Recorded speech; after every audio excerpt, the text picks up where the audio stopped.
Namiss ko nga yung ganitong luto sa probinsya, kaya naman nagluto ako ngayon na pang merienda. Hello mga kabashing, so kamusta kayo ngayon? So dahil nga wala pa rin pasok, so naisip ko magluto ng pang merienda. Hindi ko lang alam kung alam nyo din ba ito. O kumakain din ba kayo nito?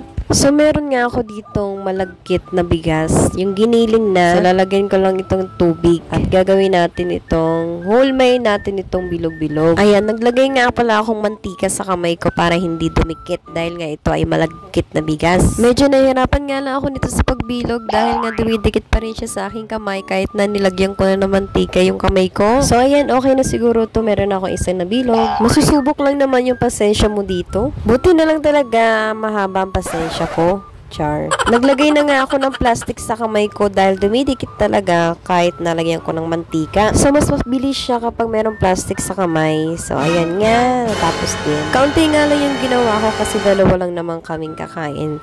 At baka nga ako lang ang kakain nito. Dahil yung asawa ko ay hindi rin familiar tungkol sa luto na ito. So, heto na nga. Binalatan ko na rin nga yan na luya. Hiniwa-hiwa ko na rin at pinagdudurog ko ng kaunti. So, bali, ayan lang talaga yung lulutuin natin. So, pakuluan muna natin yung tubig. Takpan para mabilis kumulo. And then after, so ilagay na natin yung luya. Ayan, and then haluin ng bahagya. And then takpan para mababad pa yung luya. So ayan, kumukulo na yung luya. At maglalagay na tayo ng matamis. Ang gagamitin ko ay yung muscovado.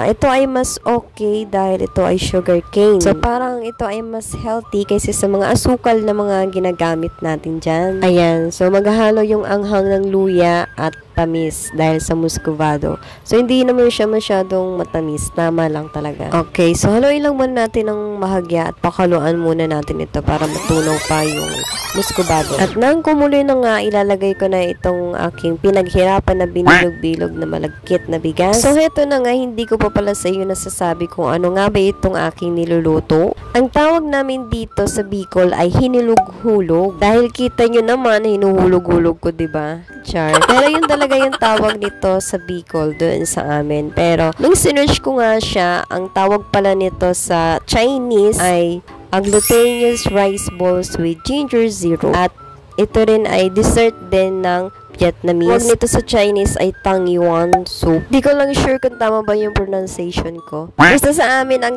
tawag lang dito ay hinulog-hulog. So, bakit ko nga ba siya nagustuhan? Nung bata pa kasi ako, so nakasanayan nga namin ito na ito yung niluluto ng aking nanay kapag maulan. Dahil masarap nga itong higupin, lalo na kapag may init pa. So, yung sarap niya ay humahagod sa lalamunan yung anghang ng luya tsaka matamis. At syempre, hindi lang dapat ako ang kakain. So, pinatikim ko nga yung aking asawa. So, ayan, first time niyang makatikim neto. At tinikman niya lang talaga. Hindi na umulit pa. Pero akong gusto ko talaga ito. At natikman ko lang talaga siya ulit ngayon. So, ayan mga kabashing, hanggang dito na lamang. Babu!